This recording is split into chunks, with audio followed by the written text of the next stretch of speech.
What is up, everybody? I'm Dave LaFave, and you are listening to Primetime Carolina. Lot to get into here with this one. Tanner isn't with me today. He's a little busy with the holiday season at work, so that's understandable. So I'm going to get into it a little bit, talk about a few talking points from the Panthers' loss to Washington, and what we can expect in the Miami game coming up. I'm going to try to hit all my points here. I'm a little short on time today, so I'm going to try to get through this as quick as I can. But where do we start? I mean, I guess the first place to start with this game has got to be the defense, right? Defense let us down big in this one. A defense that we all felt like we could count on, especially the way they shut down Arizona the week before. But I think what it's boiling down to here is when the Panthers play a team that's able to power run the football at them, they are not capable of stopping it. This defense is built a little bit more finesse, a lot of speed on the outside, a lot of speed on the back end. And I think when it comes down to it, when a team is willing to commit to running the football and run the ball right at them, they don't have any answers. And we saw that in this one for sure. We saw that in the Minnesota game. We saw that in the Dallas game. We saw that in the New England game. I think all of those teams were teams that were willing to commit to running the football, were able to do it effectively. And then once they could run the play action passes off of that, there was just nothing we could do about it. We were just getting bullied up front. And it's not the first time we've seen it this season. So as good as this defense has been and as great as they are at making plays, they are built to take out these spread them out offenses that are springing up all over the NFL. But it just goes to show that any team that's willing to stay committed to running the football, play a little bit more old school style of football, is A, going to always have a chance to win a game, and B, are going to be in a good position when they meet up with teams that are like ours that are built to stop these new aged offenses. That's why, we could stop a team like Arizona, but when it came to a team that was willing to punch us in the mouth, there's nothing we could do about it. And that's just the way it is. So, moving forward for the Panthers, I think, knowing that, a lot of the offenses that we are going to face are kind of that more spread it out style. So I think that's good news for us. But, I hate to talk playoffs when we're sitting here at 5-6, but in the event that we do sneak into the playoffs, every game is going to come down to what type of opponent we draw. Because if we get a team that spreads it out like that, yeah, we're going to have a chance to stop them. But if we play teams that can bully us up front and run the football right at us, we're going to be in a lot of trouble. And speaking of running the football, I think on our end, that's a big reason we lost this game too. You look at it, Christian McCaffrey, 10 carries. That's not enough. That's not going to do it. He's got to carry the ball more than that. We have to be more committed to running the football. And not just with him, but with everybody. Let's see. So we ran the ball 21 times. Now, time of possession was a big issue in this game because Washington kept converting on 3rd and 4th downs. Our defense couldn't get off the field. So, obviously they controlled the ball much better than we did. So we didn't get the opportunity to run the ball maybe that we wanted to. But you also look in the second half of this game, we really got away from running the ball. We ran it a lot more in the first half. I think I saw a stat that said McCaffrey only rushed the ball like 5 times in the second half. So you have Cam Newton, you have Christian McCaffrey in the backfield, and you get away from running the ball. I mean, I get it. I think Joe Brady, especially in that second half, when we were trying to play keep up a little bit, got a little excited about the fact that he had a quarterback who's, able to throw the ball decisively and stick those throws in there like he was doing. But, I think because he got so excited to have a good quarterback back there, he forgot that we are supposed to be committed to running the ball. We talk about it week after week after week, and we're just not seeing it. And as soon as we think we see it, we come back with a game like this. We have to stay committed to running the ball, especially when you have Cam Newton and Christian McCaffrey back there. You look at, I believe it was the last 2 drives, we had a 3rd and about 2 or 3 and a 4th and about 2 or 3. Both those last 2 possessions, we were in that situation when those drives ended. And on none of those plays did we see any type of run pass option with, Cam Newton and Christian McCaffrey. And you got to think, if you're in that situation, how can you have those 2 guys, your 2 best players in the backfield, who are such good runners with the ball, and not give them the opportunity to pick up 2 yards? And this is what we've seen from Joe Brady time after time after time. He just gets way too hell-bent on trying to throw the football for no reason. We had plenty of time on that last drive. We had plenty of time on the drive before that where Matt Rule went for it on fourth down in our own territory, which, a lot of people thought was really stupid.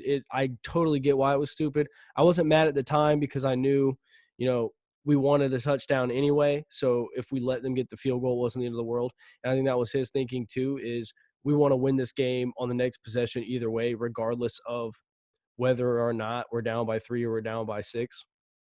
So, yeah, I totally get why anyone's mad about that decision. I personally didn't hate it that much, but, obviously hindsight's 50-50 in the words of Cam Newton, and you look back at that play and it looks pretty bad. But so I don't know. This game really came down to just some silly coaching decisions in my opinion, especially on the offensive side of the ball. The defense, it was hard to watch, man. It was just bleeding out slowly the whole game. And, you know, Heineke pulls out that 4th and 2 or whatever it was around our 45-yard line. And at that point, you just throw your hands up because it's like, man, we're just not meant to win this game.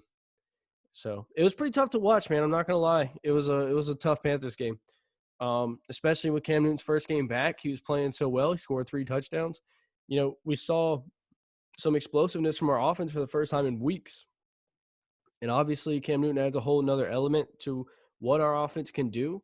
So that was good to see. But, we needed this win because we fell from, I think, the 7th spot all the way to the 10th or 12th spot in the wild card race. So definitely a tough loss. We got to bounce back against Miami, who, I don't know a ton about what's going on with Miami right now, but from what I understand, they're playing some pretty good football. So we better come out and we better find a way to win this game, get back up to 500. Otherwise, that's pretty much it on our season. But the good news is after the way the last few games have gone, in the rest of the NFL, last few weeks have gone for the rest of the NFL. The last 4 games don't look as scary as they once did against the Saints, the Bills, and the Bucks. So I'm thinking the Saints game we should win. Bucks game, hopefully we can pull out one of those. And then the Bills, I guess it just depends on who they decide to be that week because some weeks they look unbeatable and other weeks they've just been bad. And Josh Allen's been making poor decisions with the ball. So, we'll see what happens down the road. This one was a tough one. I don't want to keep beating a dead horse about it. But another thing that really was odd for me in this game was why the Panthers would not have Stephon Gilmore on Terry McLaurin just the whole game, just following around the whole game. You look at their offense, he's their only threat. He's their big-time playmaker. And for whatever reason, we had Dante Jackson on him the whole game, and Dante Jackson was getting burned. Dante Jackson had a horrible game. Actually, and we've talked about it on this podcast a lot. We've had to sit here and forgive Dante Jackson because he's had some good games this year, but this is what I was always talking about. This is why I never felt comfortable with Dante Jackson out there because you get him against a good receiver and he just get burned. Honestly, the run game was a huge part of losing, but if Dante Jackson was able to hold his own against Terry McLaurin, we probably would have won this game regardless of the fact that we were getting pounded, the football pounded right at us. So between those two things, it was a lot to overcome. And of course, the time of possession was a huge factor. I don't know how many total plays we're looking at here, but I'm sure Washington had a substantial amount more than us. I think what I saw said they possessed the ball for 10 more minutes than we did. So you can get a lot of plays off in 10 minutes. And, it was it was tough to get beat by our old head coach. It was tough to get beat by Taylor Heineke, who was our practice squad quarterback. So all around, just a really rough game for the Panthers. It sucks that, Cam's homecoming had to get spoiled the way it was, especially after, that first drive was so beautiful. And, he scored 3 touchdowns. If you told me Cam Newton was going to score 3 touchdowns, we were going to score first, Christian McCaffrey was going to have a touchdown at home, and there's no way you could have told me we would have lost this game against a team that we beat last year badly. It's a tough loss in a game that is as much of a must win as you could possibly had. So It is what it is, I guess.